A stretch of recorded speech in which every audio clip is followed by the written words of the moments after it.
ফরেক্স ট্রেডারদের জন্য সবথেকে কনফিউশনের একটা বিষয় হচ্ছে যে সে ফান্ডেড অ্যাকাউন্ট ইউজ করবে নাকি সে নিজের পার্সোনাল রিয়েল অ্যাকাউন্ট ইউজ করবে।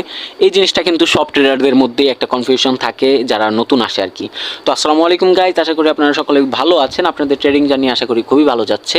তো আজকে এই ভিডিওতে আমি বলবো শুধুমাত্র বিগিনারদের জন্য এই ভিডিওতে আমি বলবো যে কিভাবে আপনারা বুঝতে পারবেন যে আপনার কখন কোন অ্যাকাউন্টে ইউজ করা উচিত, আপনি কোন লেভেলে আছেন যে আপনি কোন অ্যাকাউন্টে ইউজ করবেন, ফান্ডেড অ্যাকাউন্ট ইউজ করবেন নাকি আপনি আপনার পার্সোনাল অ্যাকাউন্ট ইউজ করবেন। তো প্রো লেভেলের যারা ট্রেডার আছে তারাও কিন্তু ফান্ডেড অ্যাকাউন্ট ইউজ করে, তো সেটা আলাদা ব্যাপার। তো এখন যদি আমি বলি, এই ভিডিওটা আমি কোনো এডিট করব না, এই ভিডিওটা জাস্ট আমি এই ট্রেডিং ভিউর এই গোল্ডের চার্ট দিয়ে চালাই দিব। তো যদি বলি যে আপনার ফান্ডেড অ্যাকাউন্ট ইউজ করা উচিত কি উচিত না, ধরেন আপনি একজন বিগিনার ট্রেডার, আপনার ফান্ডেড অ্যাকাউন্ট ইউজ করা উচিত। কারণ আপনি প্রথমত আপনি যেহেতু নতুন, আপনি রুলস তেমন একটা মানবেন না, তবে ফান্ডেড অ্যাকাউন্টে রুলস থাকে। রুলসটা কি হচ্ছে, ফার্স্ট অফ অল যেটা দৃশ্যমান সেটা হচ্ছে ডেইলি 5% ম্যাক্স ড্রডাউন এবং 10%-এর সেটা হচ্ছে ম্যাক্স ড্রডাউন, সরি আমার হয়তো বলতে ভুল হয়েছে, যে 5% যেটা সেটা হচ্ছে ডেইলি ম্যাক্স ড্রডাউন। আপনি একদিনে 5%, ধরেন $1,00,000 একটা অ্যাকাউন্ট, আপনি $5,000 বেশি আপনি সেখানে ড্রডাউন করতে পারবেন না। যদি তার বেশি আপনি লস করেন $5,000 বেশি, তাহলে আপনার অ্যাকাউন্টটা ব্রিচ হয়ে যাবে, আপনি চ্যালেঞ্জ থেকে বাইরে, আপনি যে টাকা দিয়েছেন সেটা আপনাকে আর রিফান্ড করা হবে না, মানে আপনি চ্যালেঞ্জ থেকে আউট। তার পরবর্তীতে যদি বলি, তারপরে ম্যাক্স ড্রডাউন কীভাবে আসে, যদি আপনি যেহেতু $1,000 $1,00,000 একটা অ্যাকাউন্ট কিনছেন, তো সেইখানে আপনার $10,000 ম্যাক্স, আপনি যদি 5 দিনে 2,000 করে $10,000 শেষ করে দেন, খালি লসই করতে থাকেন, সেটা সচরাচর হয় না, এক্সাম্পল হিসেবে বলছি। যদি আপনি লস করেন তাহলে আপনি চ্যালেঞ্জ থেকে আউট। তো এইটাই হচ্ছে সবচেয়ে দৃশ্যমান এবং এইটাই আপনাকে সবসময় ফলো রাখতে হবে যে আপনি কী করছেন, আপনার রিস্ক ম্যানেজমেন্টটাকে সুন্দরভাবে সাজাইতে হবে। এটাই হচ্ছে মেনলি যেই রুলসটা হয়। আরও হিডেন রুলস থাকে, যেরকম 3%-এর বেশি আপনি ট্রেড করতে পারবেন না। আমি ফান্ডিং টিপস নিয়ে বা ফান্ডেড অ্যাকাউন্ট নিয়ে আমি একটা লং ভিডিও মেক করব, সেখানে আমি আপনাকে বলবো যে কিভাবে আপনারা কি করবেন। তবে হ্যাঁ, আজকের এই ভিডিওতে শুধুমাত্র আমি কথা বলবো যে আপনাদের ফান্ডেড অ্যাকাউন্ট ইউজ করা উচিত নাকি পার্সোনাল অ্যাকাউন্ট ইউজ করা উচিত। তো আপনি যদি বিগিনার হন, আমি বলবো যে আপনি শুধু $100, $150, $200 আইনা লস করেন। আপনার কাছে ধরেন এখন $100 আছে, তো আপনি চলেন, সাপোজ এক্সাম্পল হিসেবে আপনি ফান্ডিং টিপসে চলে আসেন, চলে আইসা আপনি এখান থেকে বায়ে ক্লিক করেন, আপনার অ্যাকাউন্ট খুলে বায়ে ক্লিক করে আপনি একটা অ্যাকাউন্ট বাই করার চেষ্টা করেন, যেটা হচ্ছে $5,000 অ্যাকাউন্ট, যেটার প্রাইস আরও ডিসকাউন্ট নিয়ে এখান থেকে ডিসকাউন্টের সিস্টেম আছে, রেফার কোড ইউজ করলে আপনি ডিসকাউন্ট নিতে পারবেন। হ্যাঁ, তো এখান থেকে ধরেন আপনি $30 করে একটা অ্যাকাউন্ট কিনছেন, এখানে $30 আমি করে দেখাই আপনাকে একটা, এখানে 10% করে দিবেন, আপনি $500 প্রফিট করতে হবে ফার্স্ট স্টেপে, প্রফিট টার্গেট থাকবে। তারপর এইখান থেকে মেবি আমি সেকেন্ড 2 স্টেপ নিয়ে নিছি। তো এখানে আপনার ডিটেলস দেখাবে, আর কিছু চেঞ্জ করার কোনো প্রয়োজন নাই। এই যে এখানে একটা কোড থাকে হেলো, এটা দিলে আপনার কিছু কমে আসে, 20%-এর মতো আপনার 20%-এর মতো আপনার ফ্রি হয়ে যায়। এই যে দেখেন $26।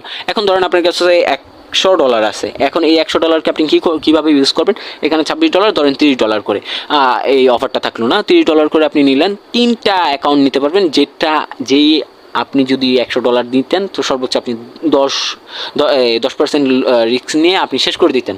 এই গোল্ডে ট্রেড করলে কিন্তু আপনি $1-2 আপনি ট্রেড কখনোই করতে পারবেন না। শেখার জন্য আই থিঙ্ক বেস্ট অপশনটা হচ্ছে বিগিনারদের জন্য একটা ফান্ডেড অ্যাকাউন্ট নেন, সেটা 5টাও যদি ফান্ডেড অ্যাকাউন্ট 0 করে আপনি যদি শিখতে পারেন, তাহলে আপনার যাচ্ছে হচ্ছে 3-5-15 $150 যাচ্ছে, এটা আপনার জন্য ভ্যালু ফর মানি হচ্ছে। আপনি ট্রেড করছেন কত, ধরেন আপনার ড্রডাউন 10%-এর, ম্যাক্স ড্রডাউন 10%-এর, আর ডেলি ড্রডাউন 5%-এর, $250 ডেলি রিস্ক করতে পারতেছেন। হ্যাঁ, এতটা করা উচিত না, তবে ডেলি $250 ইউজ করতে পারতেছেন। ধরেন 5টা ইউজ করলে আপনার হয়ে যাচ্ছে হচ্ছে $1,200-1,200 মতন আপনি ট্রেড করতে পারতেছেন, শুধুমাত্র $150 বিনিময়ে। এটা আমার মতে আপনি বিগিনার হিসাবে ভালো। এবং যদি আপনি একটু আপডেট হয়ে যান যে আমার $100 আছে, $200 আছে বা $1,000 আছে, আপনি কতই আর রিস্ক করে আর কতই প্রফিট করবেন, $1,000 দিয়ে আহামরি প্রফিট করা যায় না যদি আপনার অ্যাকুরেসি হাই আর রিস্ক টু রেওয়ার্ড হাই না হয়। তো আমি বলছি না যে প্রফিট করা যায় না, প্রফিট করা যায়, তবে সবার পক্ষে সম্ভব হয় না, সাইকোলজির একটা ব্যাপার আছে। কারণ আপনি $1,000 মানে $1,00,000 আপনি রিস্ক করছেন, আপনি ডেইলি ধরেন আপনি $5,000 $5,000 রিস্ক করছেন, মানে $50 রিস্ক করছেন, আপনার অ্যাভারেজে আপনি 15 থেকে 20% রিটার্ন ম্যাক্স টু ম্যাক্স আপনি বের করতে পারবেন। এটার নিচেই আমি ধরবো, কারণ এর বেশি আপনি গেলে আপনার তেমন একটা হামরি আপনি যে রিস্ক ম্যানেজমেন্ট করে চলতে পারবেন সেটা আমার মতে বিগিনার বা ইন্টারমিডিয়েট ট্রেডারদের জন্য বিশ্বাস করা একটুটা কঠিন। তারপর যদি আমি ধরি যে আপনি 20% বের করলেন, আপনি জাস্ট $20,000 বের করছেন, কিন্তু এই স্ট্র্যাটেজি ইউজ করে সেম ওয়েতে একটু জাস্ট রুলসটা ফলো করে যদি আপনি একটা 100K একটা ফান্ডেড অ্যাকাউন্ট নিতে পারেন, তখন কিন্তু আপনি কিন্তু দেখবেন যে আপনার যেই পার্সেন্টেজটা, যদি $1,00,000 আপনি 20% বের করেন তাহলে $20,000, 100K একটা যদি এরকম একটা ফান্ডেড অ্যাকাউন্ট আপনার কাছে থাকে তাহলে আপনি কিন্তু $20,000 20% বের করতে পারছেন। আপনি তখন 20%ও যা লাগবে না ওভার রিস্ক করে, তখন আপনি 10% 5% আপনার জন্য এনাফ, হাই 10%, কারণ আপনি তখন $5,000 আপনি মান্থলি যদি আনতে পারেন আপনার আর কিছুই লাগবে না। এটা আমি জাস্ট এক্সাম্পল হিসাবে বলতেছি।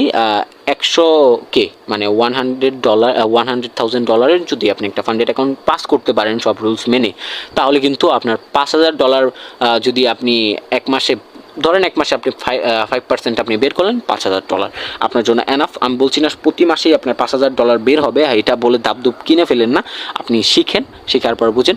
এখন আমি আশা করি আপনারা বুঝতে পারছেন, বিগিনার কিংবা ইন্টারমিডিয়েট লেভেলে যারা আছে তারা কিন্তু এই ফান্ডেড অ্যাকাউন্ট ইউজ করতে পারে। আর যদি রিয়েল অ্যাকাউন্ট ইউজ করতে চান তাহলে $5,000-6,000 নিচে ইউজ করেন না, কারণ তখন আপনার উপরে প্রেশার থাকে। শেখার জন্য আপনি $100 $200 ডিপোজিট করতেই পারেন, তবে আমি বলবো সেই $100-200 ডিপোজিট করার বদলে আপনি এইসব ফান্ডেড অ্যাকাউন্টে ইনভেস্ট করেন, এটা আপনাকে একটা ভালো একটা রিটার্ন দিবে, কারণ আপনি এখান থেকে স্ট্রিক্ট রুলসের মাধ্যমে আপনি শিখতে পারতেছেন।